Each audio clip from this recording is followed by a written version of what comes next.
When you play the Game of Thrones, Subscribe and like. you die. There is no middle ground. All right, hello YouTube. Welcome back to the Grease Goblins YouTube channel.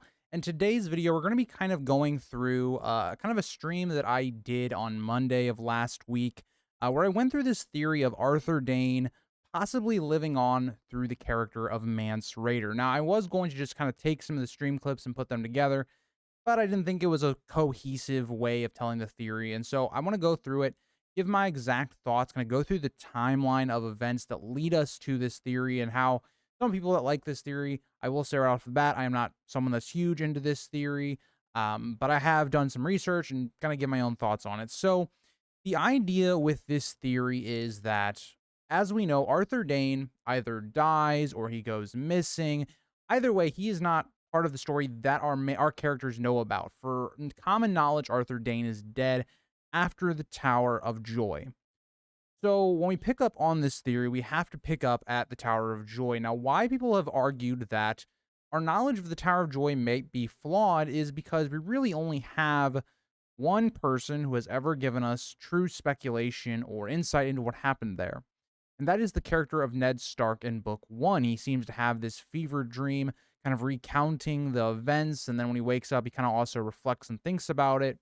But all we know about this event is that Howland Reed and Ned were the only two people left that he says. Now, does that mean something else like Arthur Dayne, his identity is gone, so him as a person is kind of gone, he's going to take on a new persona, all those things. And also we hear this idea that Howland Reed saved Ned, and so that has a lot of interpretations, right? Does that mean that Howland killed Arthur Dayne, something similar that happened in the show where he stabbed him in the back very dishonorably? Maybe. Or as this theory kind of goes about, there's one of two things, really. It could be that maybe, Howland Reed was maybe in a relationship with Ashara or offered to marry her because of maybe, her being dishonored like Barristan thinks about. Maybe it was that Howland Reed was able to get the two to communicate and come to terms. That's the main idea. Either way, whatever way you want to go with this theory, the idea is that Arthur Dayne and Ned kind of come to a common cause, and Arthur Dayne is allowed to go on. Now, the next part of this is interesting is because we know that Ned and Howland Reed then go to Starfall. This is interesting, given the fact that they also return the Sword Dawn. It would appear that, again, something interesting is that instead of, Ned taking back all these people that died for him at the Tower of Joy to go north, something that would impact like a character like Barbary Dustin, he's a character that doesn't do that. He only really takes back Arthur Dayne's stuff to Starfall. Now, is that because he had some sort of love for Ashara or relationship with her? Very possible. Is it because Howland Reed had some connection with her? Was that part of the deal? Was it Arthur Dayne going back to Starfall to kind of say his goodbyes and then go on to, his journey? Again, it's very much left up to interpretation. But either way, the theory goes that Arthur Dayne would then head to the Wall. He'd be able to live out his life with this different persona. And so that gets us to kind of the Mance Rayder segment of kind of his life. Now, you might also be asking, why does he go up north to the Wall? And people have speculated the idea that, well, Rhaegar Targaryen seemed to be heavily involved in prophecy. Maybe he knew about this Aegon's dream concept that's been kind of brought up, I would say, in the last, few years, especially with House of the Dragon. Maybe he knew about that, and so he knew how important it would be to get the North prepared and also to have a Targaryen type of restoration. Jon going to the Wall is something that is not necessarily planned. If you think back to Ned and his decision to, allow Jon to go to the Wall, that was not what he wanted to do at first, right? Ned, thought about all different possibilities, right? Taking him to court. Well, he couldn't do that because Jon was a bastard. It would also bring too much attention to him. And the other part of that is leaving him at Winterfell.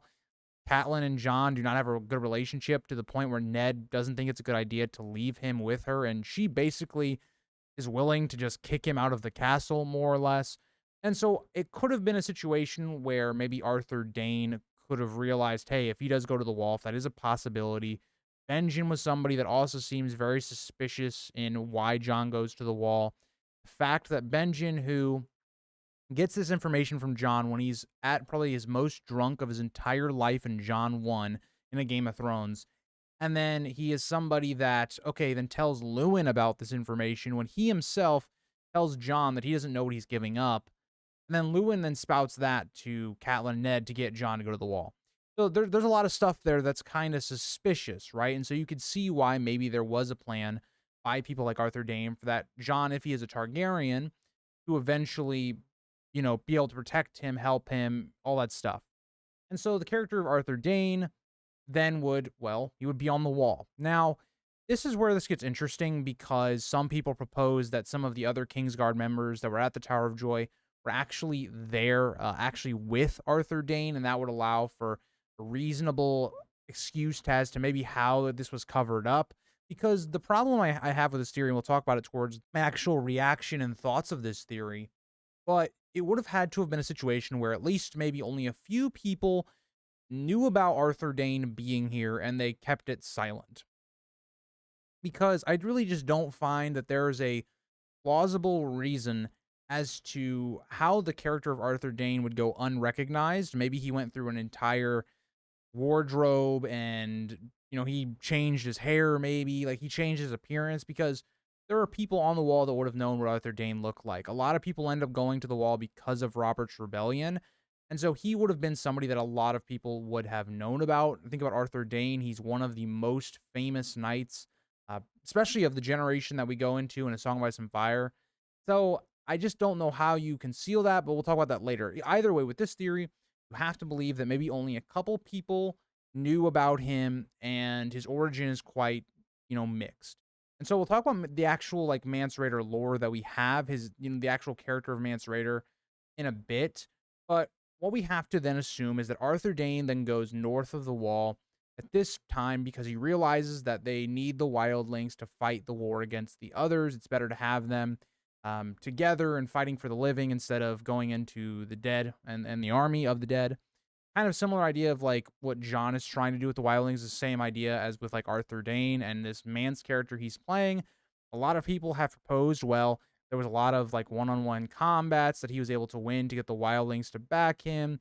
He was somebody that was able to, even talk his way through some of those negotiations and bringing people together. It's stuff that kind of reflects Arthur Dayne's past. You even think about the first time that Jon meets Mance Rayder.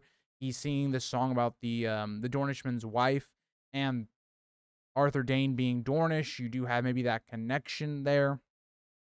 And so that is kind of where a lot of this theory goes. It moves forward. Again, Mance takes somewhat of a very much of an interest in Jon. Maybe that makes a lot of sense if Mance Rayder is Arthur Dayne and already knew who Jon, was, and he's somebody that is wanting Jon to go forward. That's kind of the idea. And then the other part of it is when we see Mance Rayder then after the attack on the wall, he's able to actually beat Jon in a 1v1. And we see it very interestingly that Mance, or maybe Arthur Dayne, takes this two-handed greatsword, something that most people would not fight with. It's very rare, for instance. You don't see a lot of people actually using weapons like that outside of people like the great Jon Umber, for instance. And so that seems really weird because Arthur Dayne also was known to use, a two-handed sword as well. And Mance is actually able to beat Jon Snow. So we then see that Mance then goes to Winterfell, and that's where I think this theory gets weird because I don't know what Arthur Dayne's real motivation is in terms of going to Winterfell. Like, how does that fulfill what he's trying to do? Maybe he's trying to help bring down the Boltons to help Jon then become the ruler of the North and forward this idea of Aegon's dream and all that stuff. So that's kind of the idea. That's the general idea. There's a lot more details, a lot more specifics that you can look into if you want to look at this theory, but I kind of took the general outline and I want to kind of discuss a lot of the kind of the main points with this. So the first, I think one that's, quite obvious right off the bat is, why does Ned specifically think that, oh yeah, only two people survived the Tower of Joy? It's just something that I think is weird. If that isn't the case, for instance, the next kind of idea, just going off of narratively, how things end up like working out. How does nobody recognize Arthur Dayne? It's kind of a point I brought up earlier in the video. I just don't think that makes any sense. He's one of the most known people. It's the same reason I don't particularly like parts of the Ashara Dane and Ned Stark theory, because depending on what theory you go off of, like Ashara Dane apparently went with Ned all the way up to the north and they married in the north. It makes literally no sense because Ashara Dane is one of the most recognizable people in Westeros. It's the same idea of like Arthur Dayne. It's like, put it this way. So everybody knows who Taylor Swift is, and everybody knows who like Travis Kelce is because of that, right? Because of Taylor Swift. And so like if Taylor Swift like somewhat changed her appearance, but you just randomly encountered her, right? In wherever you're at, do you not think that information just would never travel? And then you think about Ashara Dane, somebody with like purple eyes. How many people do you know have purple eyes? Like it's the same idea with Arthur Dayne that I'm trying to like instill with you, is that so many people would have known who Arthur Dayne is. Is like, how do you cover that up, right? Like, what's the rationale for the whole Night's Watch, or at least people in charge, would have then lied and covered this up? Like, why would they have that reason to do so? Especially when you think about what Arthur Dayne's going to do. The Night's Watch doesn't like the wildlings. And so Arthur Dayne then goes to help the wildlings, and this still never comes out. After Arthur Dayne or Mance Rayder is killing and attacking the wall and the watch, none of this ever comes out. That's, I think, an interesting point of it. But then the other part of it is that we have a whole backstory for Mance that apparently has to be a lie. People like Selyse, Corin Halfhand, they have to be just telling some random tale that just never occurs. There's no like even modicum of truth in any of it, right? I did a video on Mance Rayder on my top 100 characters in A Song of Ice and Fire, which I'd highly recommend you guys check out if you're interested in Mance as a character. But there's this whole idea that Mance was this very young, like wildling who gets taken in by the Night's Watch, and then he grows up there, but he's always somebody that doesn't really fit in with the Night's Watch. And so then eventually he deserts on a trip back to the north and all of this stuff. There's a whole backstory. Like, how does this all get created if Arthur Dayne is apparently Mance Rayder? It's something just it isn't adding up. Like, so many people know about this and seem very familiar with this. Why is this never the case? And so it even gets worse when you think about the fact that Mance Rayder is at Winterfell in book 1. You're telling me people like Jaime Lannister wouldn't recognize somebody like Arthur Dayne? This is literally his idol.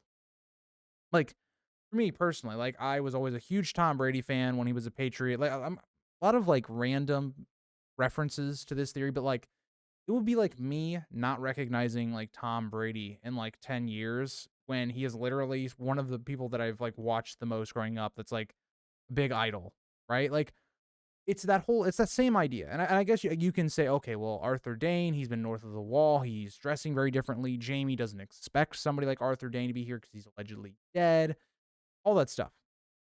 But I just think it's very convenient. This theory is very convenient if that actually is Arthur Dayne.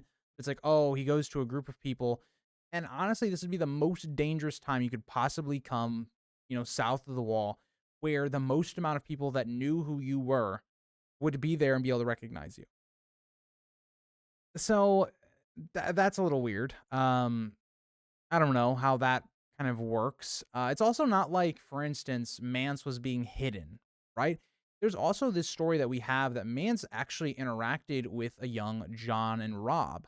And so, okay, he went to Winterfell, very young in his early life, apparently, and nobody recognized him either.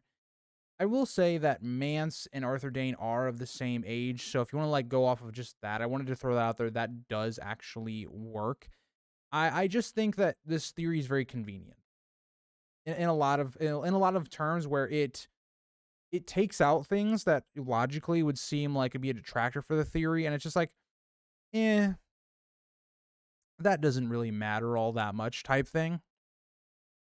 And so another thing I'd be very interested by is when we think about the way Mance looks at Jon. Yes, Mance is favorable to Jon, but Mance also tells people, yeah, if Jon steps out of line, kill him.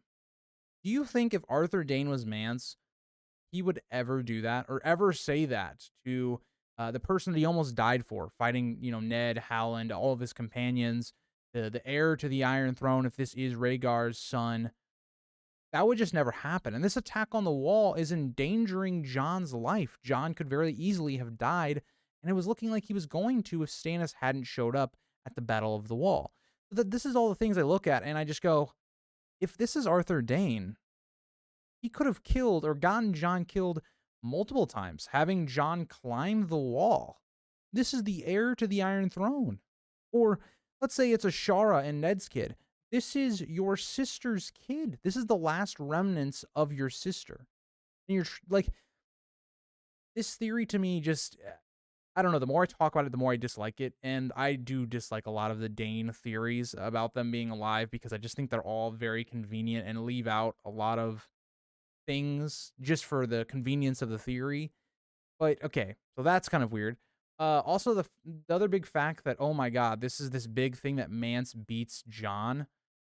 Jon wasn't using Longclaw, and Jon also is not a like fantastic fighter. Like Jon is a above average good fighter, especially comparatively. He has castle training, especially some of the best training you could possibly get. He's definitely skilled. But is he someone like a top 10 fighter in A Song of Ice and Fire, like currently in the story? No. Like you guys can go back to my video I made on that and clown on me because that is 100% like a clown worthy moment. Like Jon is not like the show, I think, has almost affected people that view the books, how they view Jon as a fighter. He is not like this great fighter in A Song of Ice and Fire. Like he's not a Jaime Lannister. He's not the Hound. He's not, Barristan. He's not any of these people. He's an above average fighter. And so when you have Jon out of his element, kind of fighting somebody using a great sword, which you don't see very often, Jon's not using Longclaw, his sword, like it's not that big of a deal in my opinion. Like I think it's a really interesting part of his chapters in Dance with Dragons, but I don't think it's something we should go, oh, this is Arthur Dayne because of that. So yeah, that's a whole different thing, right? And then I don't know. There's just so much that I think is convenient, but I'm gonna leave it at that. I think I've kind of said my piece. Why I don't really think this theory makes a lot of sense.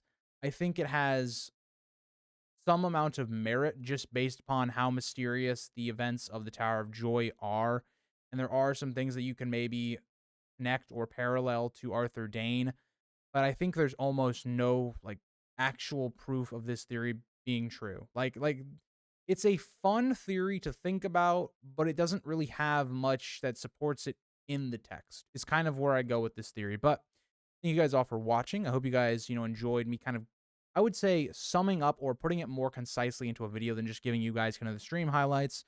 I'll see you guys all in the next one. Bye, guys.